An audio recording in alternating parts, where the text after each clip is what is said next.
Dans ce live de Tania TV, nous poursuivons l'analyse de l'actualité géopolitique internationale, notamment les tensions et affrontements qui impliquent l'Iran, les États-Unis et Israël. À travers différentes interventions et points de vue, nous cherchons à comprendre les enjeux de cette situation et ses possibles répercussions sur le reste du monde. Une question essentielle est également posée. Dans un contexte international marqué par les conflits et les rivalités de puissance, quelle serait la position de l'Afrique et quelle capacité le continent possède-t-il pour assurer sa sécurité et sa stabilité? Plusieurs intervenants partagent leurs réflexions sur la coopération entre pays africains, l'importance de la solidarité continentale et les leçons que l'Afrique peut tirer des crises internationales. L'objectif de ce live est d'ouvrir un espace de discussion, d'analyse et de réflexion autour des dynamiques géopolitiques actuelles et de leurs implications pour l'avenir de l'Afrique et du monde. Merci de suivre Tania TV. N'hésitez pas à partager votre point de vue dans le respect et la courtoisie afin d'enrichir le débat.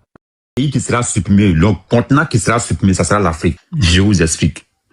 Ça ne sera pas comme une guerre, deuxième guerre mondiale, hein, où on déployait des militaires là. Non, non, non. Ça sera une guerre des missiles. Ça sera une guerre où on va lancer des missiles entre eux. Et chez nous, en Afrique, on a quoi? Est-ce qu'on a des appareils pour empêcher? Est-ce qu'on a des missiles? Est-ce qu'on est développé pour arriver à ce stage? C'est vrai, je parle, hein, je rigole, je fais tout. Mais souvent, quand je pense à ça, mon cœur bat. En Afrique, il suffit quoi? On lance 2 missiles ou quelques missiles, c'est fini. Vous savez c'est quoi qui a fait ça? Côté de l'Afrique, là, le mal est profond. C'est qu'on connaît. Il y a un médicament pour soulever les zizi. Il y a un médicament pour trapper les femmes. Ou soit, l'autre va se lever maintenant pour aller danser ou pour montrer son fesse. Ou soit, l'autre va dire maintenant, ici dans tel truc, ici dans telle partie. Ils vont se mettre maintenant pour se clasher. Non, pendant ce temps. Oui. Si on n'a pas fait un médicament pour soigner les zizi, pour faire beaucoup d'enfants, là, tu vas avoir des soldats pour aller à l'armée. Ok, d'accord. Maman. Ok. Ça dit. Ça glisse, ouais, en fait, souvent, je monte dans les lèvres, je parle, mais souvent, quand je suis seul chez moi comme ça, quand je réfléchis, je deviens calme. On n'a rien à construire. On n'a rien à faire. On n'a pas de missiles, on n'a pas des armes, on n'a rien. On n'a rien en fait. Vous voyez un peu, non? Ça dit, j'ai mal en fait. Moi, j'ai mal. Ou soit c'est nous qui est là soutenir. Si c'est pas un Africain noir qui soutient les Israël, ou soit c'est un Africain noir qui soutient l'Iran ou l'Amérique, ou soit un Africain noir en fait. Mais parmi nous, personne ne va s'asseoir pour réfléchir comment on doit faire. J'ai vu un documentaire tout dernièrement là. C'est l'Iran. Il y a des femmes, des vraies femmes, hein, en Iran que vous voyez là, quand on parle dessus ici là. C'est les femmes, les ingénieurs puissants là, c'est les femmes. En Israël. On va dire Israël, Iran plutôt. En Iran là, c'est les femmes qui sont des puissants. C'est les femmes qui construisent des trucs. Mais en Afrique, je veux que chaque Africain réfléchisse en fait. Chaque Africain réfléchisse en fait. Vous allez voir où vient le mal. Le mal est très profond. Très profond. Très profond comme le mot profond en fait. Tania, je parle. Mais je trouve juste la guerre déclenche là. L'Afrique est mal barrée. Où sont on fait quoi? On va appeler les féticheurs maintenant. Ils vont prendre cola. Ou soit poulet pour dire bismillah. Ou soit on va appeler quoi? Les marabouts. Ouais, aïe, soit tout canadais, aïe, bismillah canadais. Hein? Ou on va appeler quoi? Les pasteurs. Ah, charabi, allez, brother. Mais non, c'est pas ça qui va nous empêcher. Non. Voilà pourquoi je vous dis. Ou soit on doit réfléchir. Ou soit on doit comprendre le monde. On doit comprendre où va le monde en fait. J'ai vu un individu dans la live de John où nous-mêmes on compte sur eux. Je vais pas de son nom ici. Nous qui sommes les petits là, nous qui sommes les enfants là, on compte sur eux. C'est nos vieux pères. Et c'est eux maintenant, eux qui doivent nous dire maintenant, réveillez-vous. Comme qui? Les Asso, Makoso, et j'en passe. Mais c'est les vieux là qui ont violé leur esprit. C'est les vieux là qui ont violé leur éducation. C'est les vieux là même, c'est nous-mêmes les enfants qui leur donnent de l'éducation. Voilà pourquoi j'ai dit à tout le monde ici. Je m'arrête là. Hein. Quand on parle ici, ouais, s'il y a guerre, moi, en Afrique. Et c'est mieux que même là, tu restes ici d'abord. C'est mieux que tu restes ici. Parce qu'en Afrique, là, c'est comme tu as construit une maison, il n'y a pas de toile. C'est comme tu n'es pas protégé. Il n'y a pas une truc. Il n'y a rien qui peut t'empêcher. Comme on dit quoi? Les trucs, les défenses aériennes, on n'a pas. C'est comme tu as construit un bâtiment ou une maison, sans toile, sans dalle. C'est comme ça. On lance, ça descend seulement, ça descend. Poum, poum, poum. Pendant ce temps, maintenant, on crie maintenant. Allah Akbar, Allah, Jésus, n'importe. Les gars, c'est sénateur, je m'arrête là. Mais le mal est profond. Merci. Prenez la parole, hein, c'est qui? Ah, vas-y, Nadenga. Vas-y. Merci, la Lionne, de m'avoir donné la parole. Bonsoir, Maman Tania. Voilà, donc, pour ce qui s'agit de la situation actuelle, nous pouvons dire que... Merci. Voilà, merci beaucoup, ma sœur. Donc, nous pouvons dire que aujourd'hui, c'est vrai, nous n'avons pas des armes nucléaires, nous n'avons pas la bombe atomique. Voilà, également, nous ne bombardons pas nos pays voisins. Donc, tout ça, là, c'est grâce à l'éducation de nos mamans. Voilà, c'est vrai, à un moment donné, nous pouvons se mettre en conflit. Voilà, mais nous ne le souhaitons pas pour l'Afrique. Même si nous allons nous réunir contre un État qui n'est pas le continent africain. C'est nous notre souhait, parce que c'est le même sang qui coule dans nos veines. Si aujourd'hui, et voilà, vous voyez, on dit Secrétaire de Damiba. Les Iraniens sont des Perses, les Israélites sont des Juifs. L'autre côté c'est des Français, l'autre côté c'est des Américains, mais nous sommes Africains. Voilà, nous sommes Africains, tout simplement. Voilà, donc pour ceux qui n'ont pas compris ça, voilà, vont comprendre que nous n'allons jamais rentrer en guerre avec nos pays africains. Voilà, donc l'Occident également qui tire les ficelles. Aujourd'hui, ils n'ont qu'à gouiller, faire leur guerre à leur manière. Par exemple, la France qui a créé non seulement le génocide au Rwanda, voilà, et la guerre de Biafra, un peu partout avec les rébellions et autres là. Aujourd'hui, ils sont face à leur destin. Parce que si réellement la guerre de l'Ukraine, voilà, ils n'ont pas officiellement rentré dans la danse, et nous voulons que nous les demandons tout simplement avec leur force nucléaire, avec leur quoi de Charles de Gaulle là. Ils n'ont qu'à rentrer tout simplement dans la danse. Nous les pays colonisés là, on va observer, on va voir leur puissance. Alors, parce qu'ils nous ont fait croire que s'il y a quelque chose, on devrait se rallier à eux. Mais on ne va pas se rallier à des perdants. On ne va pas se rallier également à des peureux.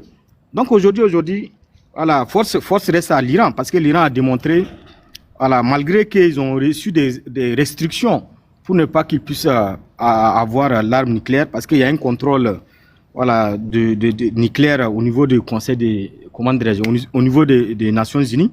Mais pays d'Israël, ils ont toujours refusé. Ils ont toujours refusé qu'on puisse contrôler, voilà, leur industrie nucléaire. Mais aujourd'hui, les États-Unis également, on a vu Hiroshima et Nagasaki, c'est eux qui ont commencé à essayer, c'est des humains. Mais est-ce que ces Américains, on peut se rallier à eux? Demain, ils peuvent décider d'aller de l'autre côté. De la même manière, Soudan, ils ont divisé le Soudan du Nord et le Soudan du Sud. Nous allons comprendre que le mal actuellement même, hein, du continent même, de la planète même, c'est les Américains en fait en réalité quoi. Si c'est le cas, ils ont dit tout simplement que l'Iran n'a qu'à renoncer, même à la veille, avant même l'agression. Ils ont envoyé des gens pour discuter. Les Iraniens, ils étaient prêts. Ils étaient prêts à laisser tomber le projet. Et le lendemain, en même temps, ils ont commencé l'agression. Vous voyez à quel point ces gens sont machiavéliques. La guerre des 12 jours également, c'était le cas. Ils ont profité de cesser de faire pour également prendre les positions des bases nucléaires autres là. En croyant que cette fois-ci, ils allaient agir. Voilà. Mais grâce à la clairvoyance du guide suprême, le guide a dit quoi? Non, il n'y a plus à négocier. À 24 heures, les Américains ont voulu passer par les Italiens pour négocier. Et donc, tous les alliés également, voilà, vont voir leur intérêt saccagé. Et d'ailleurs, même le guide suprême, le nouveau, a dit quoi? Il demande à toutes les bases étrangères de quitter. Ce n'est même pas les Américains. Sinon, ils vont... Parce que les Américains, maintenant, veulent utiliser les autres bases étrangères. La France a donné son avis. Donc, vous voyez qu'actuellement, l'Union européenne, ils sont à l'embarras.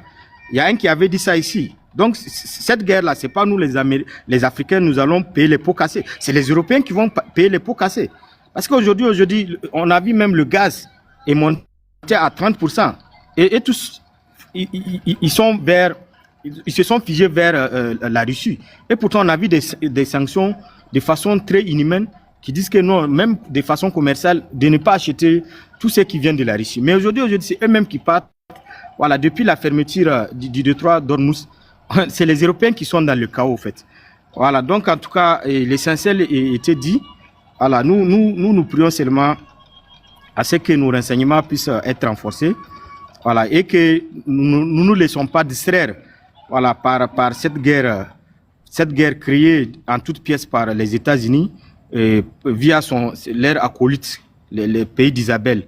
On sait que d'ici là, malgré que Macron, et comme on dit, Macron est sorti avec voilà, une rencontre avec ses soldats, c'est faux.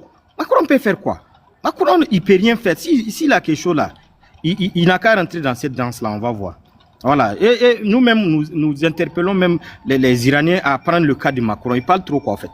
Voilà, il parle trop. À l'air, là, c'est les missiles qui parlent. En Iran et autres, là, c'est les missiles, les drones. Voilà, les Iraniens, ils sont premiers en mathématiques au monde. Mais comment ça, il n'a qu'à prendre Ils le ont cas les plus ingénieux. On est là, hein? Mais il a dit qu'il va donner leurs bases qui sont au Moyen-Orient aux Américains, non? Ah, donc c'est ça également. Et nous savons que les Iraniens ne s'amusent pas. Ou bien. Donc c'est ça, on sait que très bientôt, voilà, les Français, ils vont voir également leurs intérêts menacés. Parce que Macron, en tout cas, il n'aime pas la paix, il n'aime pas les Français. Donc je vais me limiter là. Merci beaucoup à vous, voilà, et bonne suite à vous. Merci beaucoup, Maman Tane. Macron n'a pas femme, il n'a pas enfant, il n'a rien. Vous voulez qu'il n'ait pas budget des Français ou quoi? Même si c'est moi, mais je n'ai pas le budget de eux. Il n'a pas femme, il n'a pas enfant, il n'a rien. Enfant de quelqu'un aussi, non? Oui, c'est enfant de quelqu'un aussi. Il a des parents au monstre, non? Tolérance va nous donner les nouveaux infos. Tolérance, il doit pas. Les États-Unis viennent de perdre quoi, mettons, deux drones MQ 9 rappeurs supplémentaires. Il n'y a pas dit que Tolérance va nous donner les infos du front. Il est au front actuellement, c'est lui qui représente CNN là-bas. Total, ça fait 12 drones. Les plus avancés des États-Unis. 11e drone qui vient de perdre comme ça. Et encore, le président Emmanuel Macron. Hey, Donald Trump dit. Quel pays, Cyprien, tu racontes quoi? Envoie ta demande. Quel pays africain qui va aider encore la France dans la guerre? Dans quelle guerre? Jomaï Faye. Il a condamné les Iraniens, les ripostes. C'est ça les palabres actuellement avec du. Ce que l'Iran a fait, que c'est interdit par la loi internationale. Donc, l'Iran a violé les lois internationales.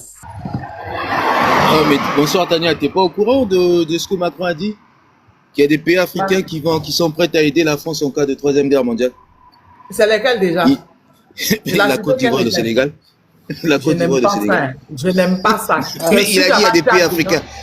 Mais il a dit qu'il y a des pays africains. Tu es sûr qu'il n'y a pas de Tchad dedans? En tout cas, vous êtes parti vous rallier à eux là. Il n'y a pas de Tchad dedans. Je n'aime pas ça.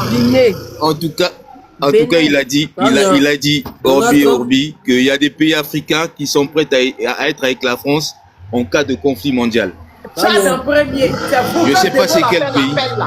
Quand De Gaulle a fait l'appel au Congo, là, c'est les Tchadiens qui sont partis en premier. C'est toujours vous êtes partis en premier. Cette fois, non, mais le Tchad, là, il va envoyer ses parents, il va envoyer ses neveux, ses oncles, ses nièces.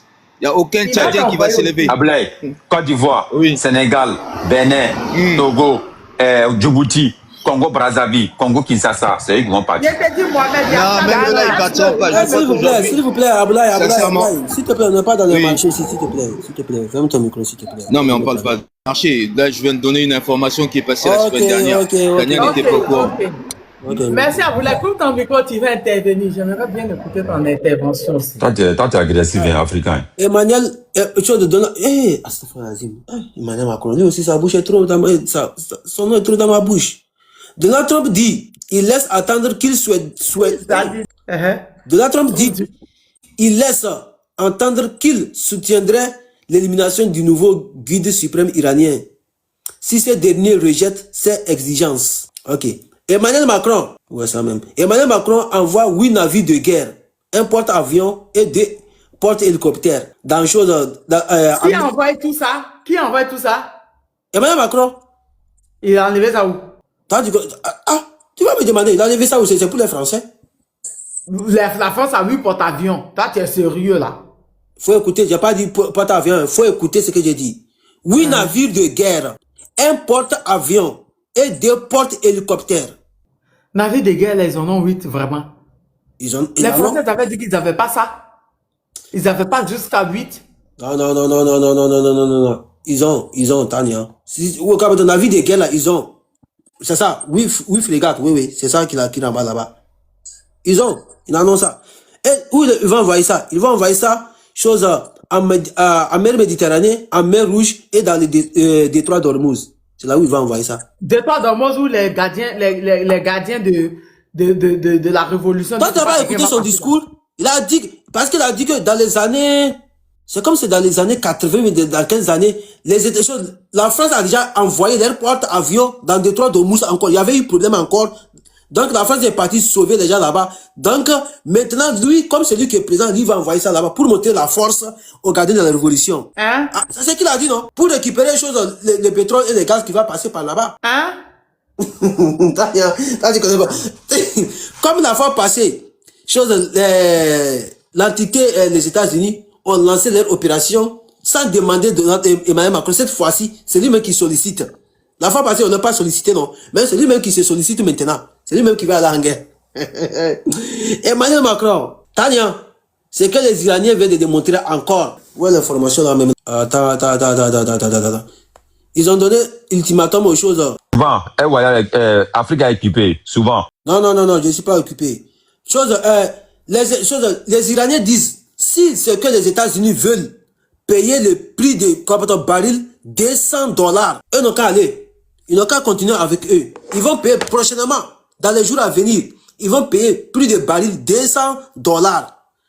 Donc, parce que l'Iran a commencé à bombarder les choses, les infrastructures pétrolières du Qatar, Bahreïn, ils ont commencé à bombarder. Ils ont commencé à bombarder parce que c'est eux qui ont aidé les États-Unis à bombarder les dépôts pétroliers des Iraniens en Iran. Ce qui s'est passé avant-hier, mais c'était hier. C'est Bahreïn, le pays de Golfe là, c'est eux qui ont aidé. À l'heure actuelle, ils ont dit que... c'est pour ça l'Iran a bombardé les trucs pétroliers aujourd'hui. C'est eux qui ont aidé les États-Unis. C'est eux qui ont aidé les États-Unis. Donc, à Bahreïn là, où il y a eu le premier bombardement à Bahreïn là, où il y a eu le truc naval des États-Unis qui a été bombardé. Oui, Tania, c'est eux qui ont aidé les États-Unis. C'est eux qui ont aidé les États-Unis. Ils ont aidé les États-Unis. Maintenant, en représailles, l'Iran, c'est à cause de ça les Iraniens sont sortis, disent que si les États-Unis veulent payer le prix du baril $200, ils n'ont qu'à continuer avec eux. Cette fois-ci, toutes les infrastructures, pétrolières, dans les Moyen-Orient, ils vont dévaster tout. Parce que c'est eux qui ont commencé. Parce que ce qu'ils ont fait là, Tania, les dépôts, ça a été de spolier. Plus de 10 millions de personnes sont dans la mer maintenant en Iran là-bas. C'est ce qu'ils ont fait. Parce que même, je sais pas si tu as vu le reportage que Dani a posté, le monsieur qui a fait le reportage en Iran, CNN là. Il a fait le reportage de ça encore. Partout tu arrives à Téhéran aujourd'hui, partout c'est pétrole. Partout, même dans les maisons déjà c'est pétrole là-bas. Pétrole est versé là-bas. Donc personne n'est sorti condamner ça. Personne n'est sorti condamner ça. Parce que de ces choses, même l'Arabie Saoudite aussi est sortie dire que si l'Iran continue, ils vont donner toutes les bases militaires aux États-Unis pour venir bombarder l'Iran. C'est ce que le ministre des Affaires étrangères saoudien est sorti dire. Donc ce qui se passe actuellement, mes amis, ceux qui ont leurs parents là-bas, là, ils n'ont qu'à commencer à prier pour leurs parents. Commencez à prier pour vos parents. Parce que les Iraniens disent, c'est maintenant qu'ils vont commencer. C'est maintenant que ça va commencer. Et cette guerre-là, le porte-parole des armées iraniennes est sorti dit, cette guerre-là, eux peuvent aller jusqu'à 10 ans avec les États-Unis. Eux vont aller 10 ans avec eux. Donc ceux qui sont en train de chamailler, que vous croyez que l'Iran va faire sortir ses avions pour que les États-Unis vont bombarder les avions là. À l'heure actuelle, c'est même pas encore arrivé là-bas. C'est les avions des États-Unis qui vont bombarder dans leur ciel là-bas. Et on va voir ce qui va se passer. Parce que j'ai l'impression que les gens ne savent pas ce que l'Iran dispose aujourd'hui. Tania, l'Iran égorge des ingénieurs chaque année. 260 000 ingénieurs que l'Iran produit chaque année. Au même moment, on prend plus de 4 pays de l'Union européenne, la France. Oui, trop émotionnel. Oui. Je suis trop émotionnel. Faut aller là-bas, tu vas dire émotionnel. On prend la France. On prend Royaume-Uni. On prend Belgique. On prend l'Allemagne. Et tous confondus. Ils produisent que 130 000 ingénieurs par an. Au même moment, l'Iran possède 260 000 ingénieurs par an. Vous voyez, donc comment est-ce qu'eux peuvent rivaliser les Iraniens? Maintenant, ce n'est plus les choses, les drones Shahed. Maintenant, c'est drones Hadid. C'est drones Hadid qui vont utiliser maintenant. Et ça, les radars et les missiles intercepteurs des États-Unis sont incapables d'intercepter ça. Ils sont incapables d'intercepter ça. Parce qu'à l'heure actuelle, ce que les États-Unis sont en train de faire, c'est de copier les drones Shahed de l'Iran. Ils vont vendre ça à 35 000 $. Au même moment, les Iraniens vendent pour eux 20 000 $. Vous voyez la malhonnêteté des États-Unis. Donc, c'est pourquoi moi j'ai dit, dès le départ, les États-Unis, les stratégies qu'ils ont mis en place, ils ont déjà échoué.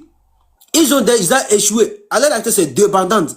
Parce que les États-Unis ne peuvent plus se maintenir. Sinon, comment se fait-il qu'aujourd'hui, si les États-Unis contrôlent vraiment les détroits d'Ormuz, ils contrôlent le ciel des Iraniens, pourquoi ils vont envoyer troisième porte-avions? Pourquoi ils vont envoyer troisième? Parce que, Abraham Lincoln a déjà fui. Comme c'est endommagé, ça a fui maintenant. Maintenant, c'est Emmanuel Macron qui va pousser les pions. Je ne sais pas ce que Emmanuel Macron lui peut peser dans ce conflit. Il va aller mettre les Français dans la merde. Parce que déjà, la majorité des Français ne veulent pas Emmanuel Macron. Et voilà Poutine. C'est pourquoi, attendez, chez toi, si j'ai dit, dans cette conflit-là, celui qui serait gagnant, premier gagnant, c'est la Russie. Et voilà, Poutine vient de sortir. Il veut plus vendre le gaz ni le pétrole aux Européens. Il a fermé son robinet. Ils vont payer ça où? Ils vont payer ça où? Donc, mes chers frères et sœurs, priez pour nous. C'est nous qui sommes en Europe ici, là, en Occident, priez pour nous. Parce que ça va chauffer maintenant. Nous disons qu'on va à 1 euro, là, on va payer ça 5 euros maintenant. On va payer ça 5 euros. Parce qu'il y aura plus de pétrole, il y aura plus de gaz. Donc, on va faire comment? C'est pourquoi on vous dit, même l'Afrique est impactée par ces conflits. Mais comme les gens sont limités, vous croyez que c'est seulement au Moyen-Orient. Ça va nous infecter. Parce que ce que vous oubliez, le détroit d'Ormuz, plus de 20% de l'or noir passe par là-bas. Ça quitte là-bas, mer Rouge. Mer Rouge, c'est quoi là-bas? Il y a détroit d'Albeb. Albeb, ça quitte là-bas, ça passe où? Ça passe, l'autre, j'ai oublié là. Rappelle-moi ce que j'avais dit la fois passée ici. Canal de Suez. Ça passe par le canal de Suez. Donc, oui, canal de Suez qui n'est pas loin de l'Afrique en Méditerranée. Là. Donc là-bas aussi, ça serait fermé. Si ça se ferme là, on va s'approvisionner comment? Nous les Africains, on va s'approvisionner comment? Donc voilà ce qui nous guette, nous les Africains, les gens qui disent que nous on a quoi à voir avec ces conflits qui se passent au Moyen-Orient, mes amis. C'est tellement grave, vous n'arrivez même pas à comprendre ce qui se passe là-bas. Même la mer Rouge, les outils sont là-bas. Les outils ne vont pas laisser les navires américains passer. Ils vont pas laisser. Donc les Iraniens, eux n'ont même pas encore commencé cette lutte-là. Cette conflit-là, ils n'ont même pas encore commencé. Mais Tel Aviv, ils vont détruire Tel Aviv. Mais ce que moi j'ai peur aujourd'hui, c'est Satan-là. Ils ont la capacité, ils ont la possibilité de déclencher la guerre totale. Ils peuvent lancer des bombes nucléaires. Ces gens-là, ils sont fous. Ils s'en foutent. Parce que Emmanuel Macron, déjà, lui n'a pas des enfants. Et non, il n'a pas des enfants. Donc, lui n'a rien à perdre. Si c'est son femme, j'ai dit son femme, oui, son mari ou bien sa femme. Oui, son femme. Parce que déjà, c'est un homme. Je ne peux pas dire sa femme. Son femme, Brigitte. Donc, ils n'ont rien à perdre. Donc, son femme Brigitte, ils n'ont rien à perdre. Donc, c'est nos mamans. Nous, on va se plaindre toujours ici. Mes amis, c'est grave. Allez vous documenter ce qui se passe actuellement au Moyen-Orient. Parce que les États-Unis ont déjà perdu cette lutte. Voilà pourquoi l'entité sioniste est partie ouvrir un autre front encore contre les Libanais. Contre le Liban. Contre le Liban. Donc, ce que moi je vois aujourd'hui, Tania, tous les pays de Golfe là, à la fin, ils vont rentrer en confrontation directe avec l'Iran. Mais l'Iran va pas se laisser parce que l'Iran s'est réservé. Comme le président, c'est le ministre des Affaires étrangères qui est sorti dit, on ne veut plus bombarder aucun pays dans la sous-région, comme dans les sous-régions là-bas. Maintenant, c'est eux qui ont commencé à attaquer l'Iran. Les gens croyaient que c'est la faiblesse de l'Iran. Quand l'Iran est sorti, il dit que non, on ne veut plus attaquer parce que vous avez servi des bases arrière pour nous bombarder. C'est pourquoi on a bombardé seulement que les bases militaires américaines. Mais si vous voulez rentrer dans ça, vos propres bases militaires, on va commencer, vos infrastructures, on va commencer à bombarder. Alors, regardez par exemple ce qui se passe aujourd'hui sur le marché pétrolier. Alors, ça c'est le marché américain qu'on appelle le WTI. Donc, s'il te plaît, 30 secondes. Voilà. Les petits frères de Cheyatin viennent d'être déjà, hein. Ils ont déjà les petits frères de Cheyatin. Alors, ici, ça c'est le marché. Je n'ai pas compris. Il dit qui a été déjà. Le petit frère de Cheyatin, dans les bombardements, il a été déjà. Le petit frère de Cheyatin, lors des frappes des Iraniens. Cheyatin est joint. Tu ne connais pas ce qu'on appelle Cheyatin? Son petit frère a été déjà lors des frappes des Iraniens. Mais c'est qui Cheyatin déjà, puis il y a son petit frère? Bibi. Cheyatin. Celui qui a fui la dernière fois les frappes iraniennes là. Oui. Chez Isabella là. Oui. Son petit frère. Ton petit frère vient d'être déjà. Les Iraniens ont lancé les choses comme les missiles contre sa résidence. Il vient d'être déjà. Yo, vas-y docteur. Attends, quand tu as fini, on bien parler de ça. Hein? Ok, merci. C'est notre page sur investing.com là qui nous pose un petit souci. Je suis en train de montrer le cours, l'évolution du cours de pétrole. Ce n'est pas les évolutions. Voilà. Le frère était déjà aujourd'hui, c'était aujourd'hui. Voilà, merci. Je pense que là ça va. On vient sur la charte.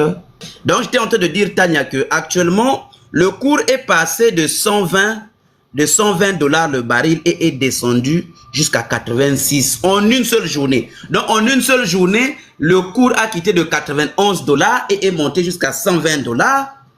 Mais dans la même journée, la journée n'est pas encore finie, le cours est descendu jusqu'à perdre 4% de sa valeur.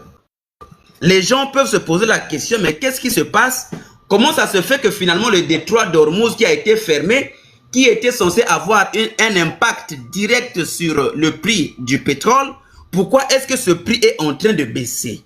En fait, la réponse à cela est simple. La réponse est que suite à une augmentation due à une inquiétude croissante des acheteurs, en fait, il y a eu aujourd'hui même une réunion extraordinaire des ministres des Finances des pays du G7, les géants du monde.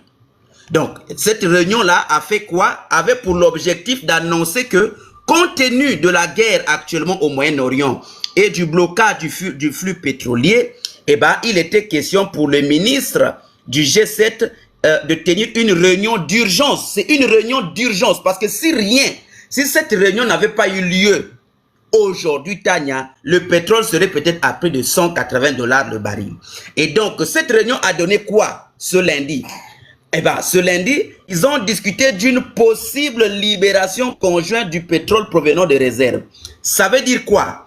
Chaque État du G7 a une politique qui a été adoptée depuis plusieurs décennies, depuis 1973, qui consistait à dire que un État a l'obligation de disposer des réserves pétrolières en cas de crise sur au moins 90 jours. C'est-à-dire que s'il y a un événement politique, géopolitique qui peut empêcher un État, par exemple du G7 à s'approvisionner en pétrole, et ben ce dernier doit être assez autonome pendant 90 jours pour subvenir aux besoins essentiels en matière de pétrole. Et donc, ce qui fait que vous constatez que le prix du baril a baissé, comme vous pouvez le voir ici aussi drastiquement, c'est simplement une correction due à cette annonce économique qui consistait en fait pour les États-Unis, les pays de l'Union européenne, à libérer leurs réserves, à dire aux acheteurs que non, ne vous inquiétez pas. Ne vous inquiétez pas, nous allons libérer les réserves qui sont détenues dans nos pays. Donc en fait, aux États-Unis, ils ont des grands tankers, des millions en quelque sorte des millions de barils sont stockés. Ces millions-là ne sont jamais touchés. Jusqu'aujourd'hui, n'ont jamais été touchés. Maintenant, on a annoncé de la possibilité qu'on puisse toucher ces réserves-là, puisqu'on ne peut plus, le monde ne peut plus s'approvisionner correctement en pétrole. Ce qui veut dire qu'à cause de la guerre en Iran, les États-Unis ont annoncé et l'Union européenne de leur volonté de pouvoir puiser dans les réserves qui sont stockées depuis plus de 1973.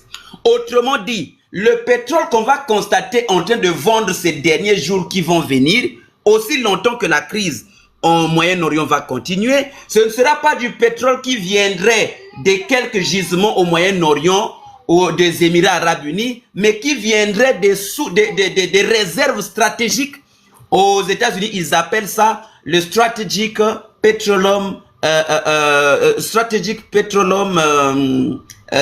Reserve, donc réserve stratégique pétrolière. Donc ils vont puiser à l'intérieur dans l'objectif de faire quoi? Parce que s'ils puisent du pétrole dans les réserves, ça veut dire que le pétrole va inonder le marché. Le pétrole va inonder le marché. Et quand le pétrole inonde le marché, eh ben, il n'y a plus une raison pour les acheteurs de s'inquiéter pour dire, mais on va acheter à des prix d'or.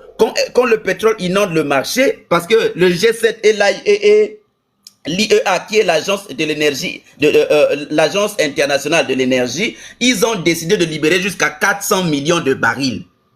Donc les 400 millions de barils de pétrole là ont rassuré aujourd'hui. Cette annonce a rassuré les marchés, ce qui fait que la courbe ici a baissé. Donc il ne faudrait pas que les gens pensent que si le pétrole est descendu aussi violemment, comme vous pouvez le voir ici, regardez par exemple comment le cours s'est comporté. Voilà, voilà, regardez le cours, comment ça s'est comporté ici. Voilà, regardez, voilà, vous pouvez voir. Regardez, on est quitté par exemple de 60 $, voilà, 60 $ un peu plus en bas, mais prenons seulement de 90 $. Le marché est monté, en tout cas aujourd'hui matin, vers les 2 h, 3 h, c'était très chaud. Le marché est monté jusqu'à 120 $, comme vous pouvez le voir. Mais qu'est-ce qui s'est passé par la suite?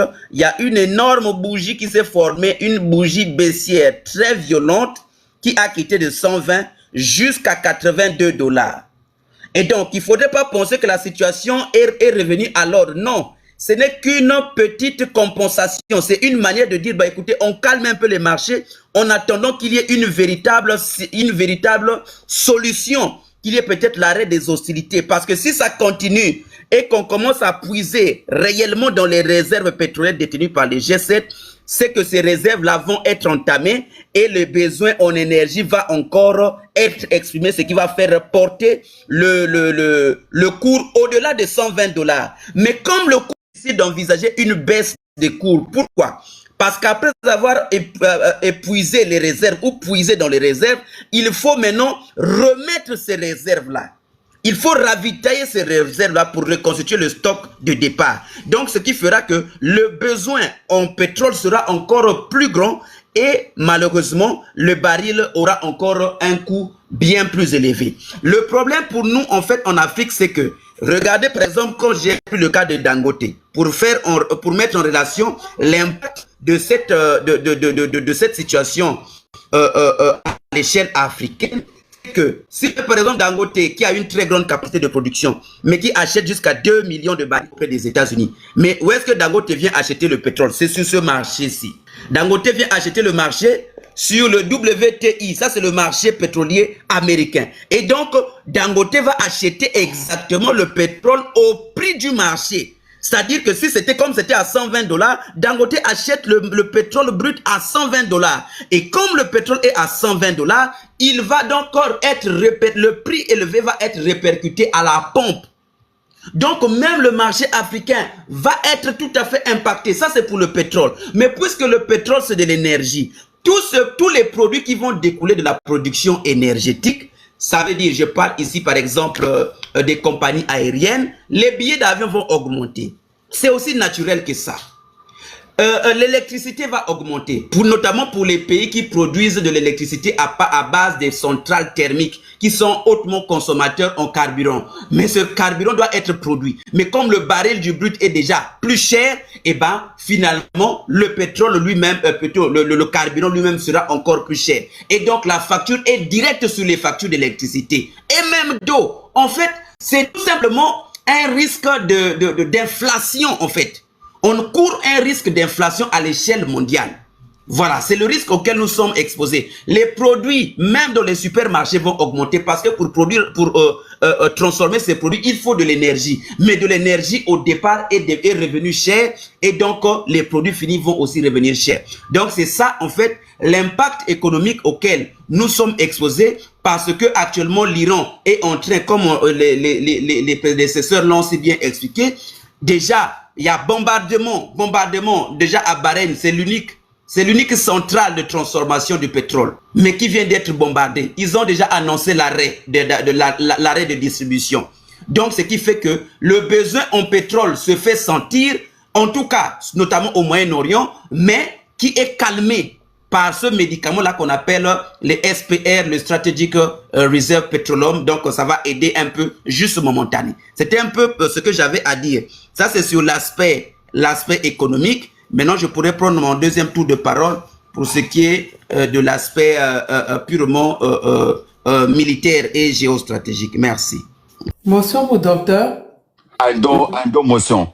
Est-ce que quelqu'un a une motion pour la masterclass que le docteur vient de faire? Hein? Est-ce que quelqu'un a une motion? Is no motion, Tanya. It's good. Hein? Vous voulez que le docteur parle encore? Docteur, les abonnés disent qu'ils veulent que vous parliez encore.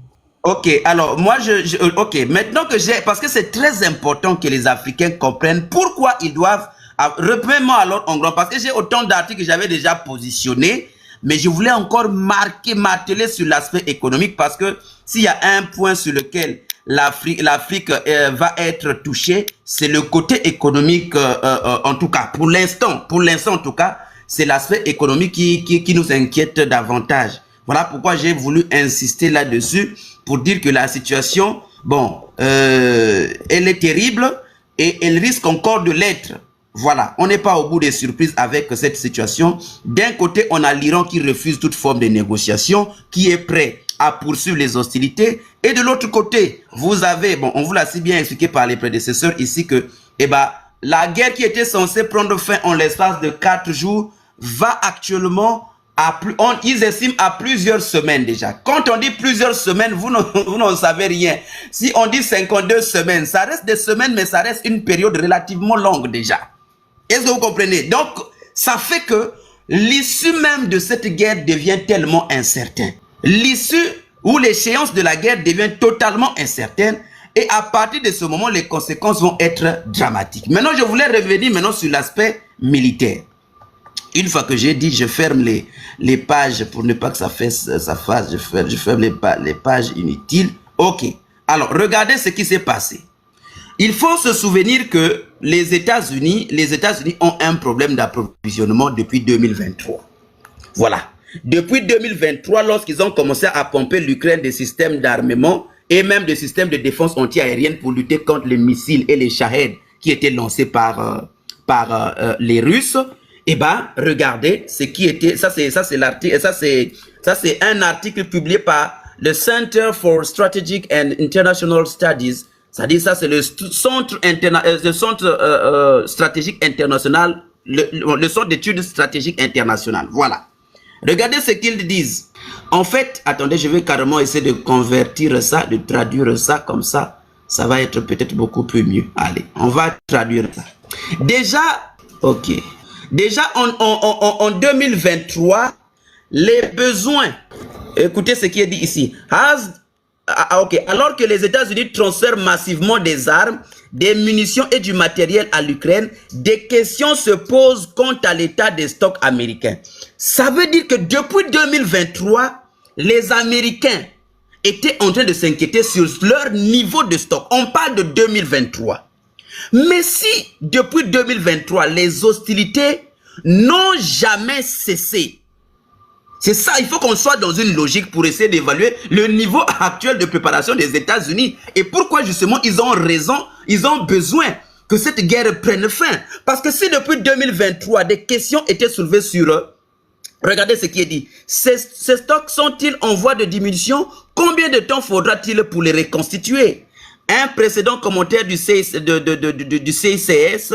avait identifié les stocks menacés par ces transferts. Les stocks menacés par ces transferts, c'était lesquels? C'était justement les stocks concernant l'artillerie, les munitions concernant l'artillerie. Or, dans l'artillerie, on n'a pas seulement les obus, on a des missiles, on a des systèmes anti-aériens. Alors, si ce problème déjà était posé en 2023 et que jusqu'en 2026, l'Ukraine est exposée au même problème, c'est-à-dire à une utilisation constante des mêmes missiles, des mêmes obus américains, et que au problème ukrainien vient s'ajouter le problème du Moyen-Orient, eh ben, la conséquence, ça veut dire que le rythme de consommation des obus, de missiles et même de systèmes anti-aériens a été donc, on va le dire, dans le cas du Moyen-Orient, eh ben, largement dépassé. Donc le problème est encore plus grave en 2026, en mars 2026, qu'en 2023. Et c'est justement la raison pour laquelle vous allez voir le problème qui se pose. À cause de cela, regardez ce qui se passe ici. Eh bien, déjà, il a été demandé à ce qu'on appelle, vous connaissez, je ne sais pas si vous connaissez Lockheed Martin. Lockheed Martin, c'est le concepteur même, voilà, vous voyez les missiles, c'est le concepteur même des systèmes de missiles anti-aériens.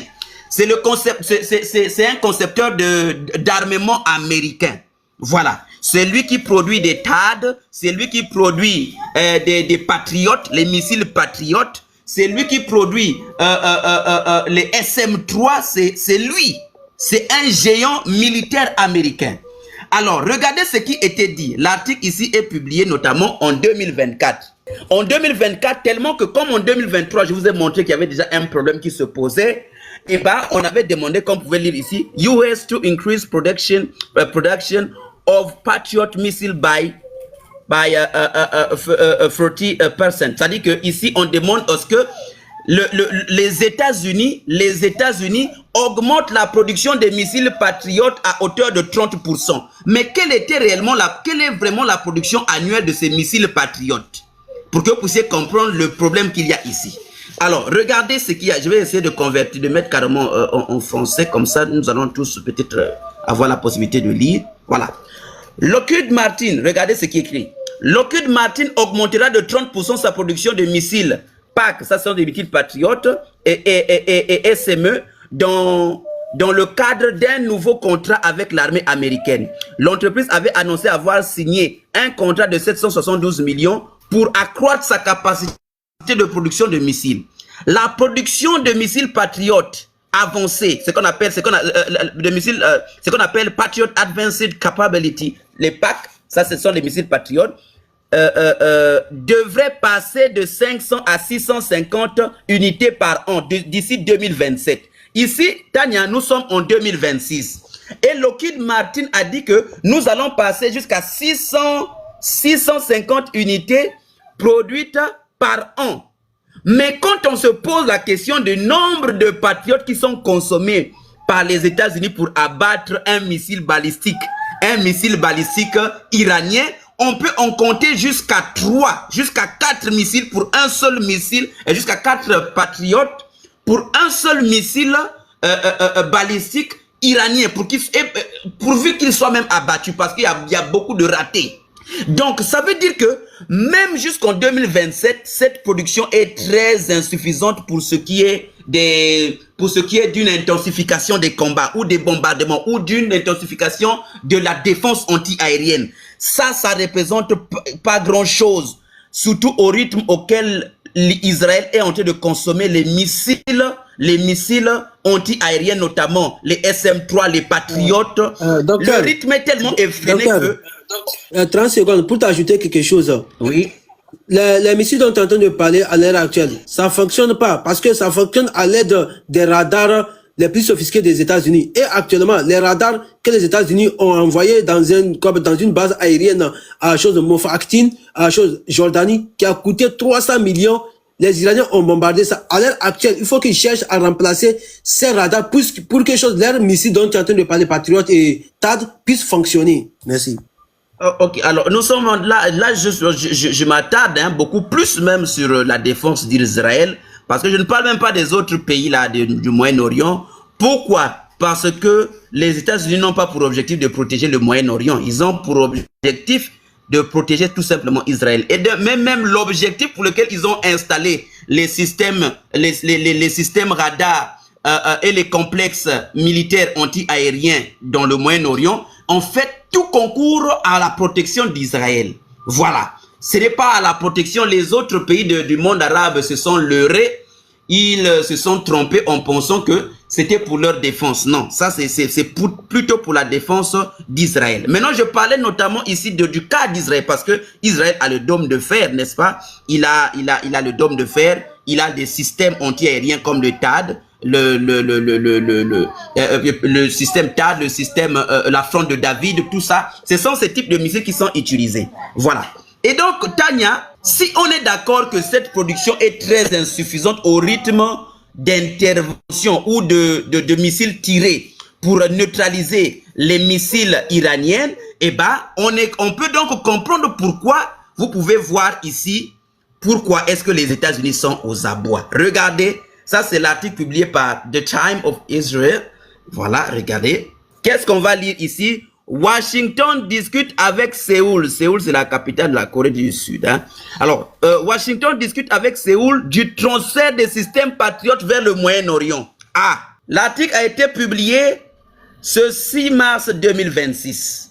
Autrement dit, ce qui implique un transfert de systèmes patriotes implique un trou en matière de défense antiaérienne de la part de Séoul. On sait déjà que Séoul est en tension constante depuis des décennies avec la Corée du Nord, avec Kim Jong-un. Et donc, c'est très difficile. C'est avec un grand pincement au cœur que ces discussions ont lieu entre les États-Unis et Séoul. Parce que si des transferts de patriotes sont exécutés vers le Moyen-Orient, justement pour protéger Israël, ça veut dire que les États-Unis acceptent de facto de laisser un vide stratégique en matière de défense comment on appelle, de ce pays-là, qu'on appelle la Corée du Sud. Voilà. Donc déjà, des discussions sont en cours pour dire que, écoutez, ce que nous vous avons vendu là, ce que vous avez chez vous là, donnez-nous, nous allons les remplacer après. Mais déjà le remplacement d'un seul système, anti-aérien patriote, il demande jusqu'à plus de 24 mois. Un seul. Donc si on déplace, par exemple, 5 systèmes qui sont installés, si on déplace 5 systèmes, pour que cela puisse être remplacé, il faudrait encore plusieurs années. Et c'est très difficile, notamment pour la Corée du Sud, qui est en train de voir comme une forme de trahison. Et l'inquiétude est en train de monter déjà. L'inquiétude est en train de monter déjà du côté de Séoul pour dire, ah, mais toi tu as installé ces choses-là chez nous pour nous défendre, mais là tu veux encore récupérer. Toi, donc en fait, le fait qu'on puisse demander même un transfert témoigne déjà de l'incapacité de Lockheed Martin et justement des États-Unis à produire en masse les systèmes de défense anti-aérienne et donc de sécuriser de manière pérenne Israël. Et donc la conséquence justement, Tania, c'est quoi? C'est donc les missiles que j'ai montrés récemment, les missiles que j'avais décrits récemment, le Kohamchar, ce missile qui a la capacité de se subdiviser en plusieurs sous-munitions. Actuellement, Israël est en très grande difficulté. Et d'ailleurs, vous allez voir que Israël a commencé à accuser l'Iran. Vous allez voir dans les articles, ils ont dit, oh non, Israël accuse l'Iran d'utiliser les armes à sous-munitions. On peut partir du principe que c'est de bonne guerre, mais pourquoi on veut pleurer? Simplement parce que ce système de missiles, Tania, est tellement épuisant pour les systèmes de défense que il est impossible pour les systèmes patriotes d'intercepter les missiles balistiques qui sont lancés depuis l'Iran et qui viennent se subdiviser à quelques centaines de kilomètres ou à quelques dizaines de kilomètres de l'impact.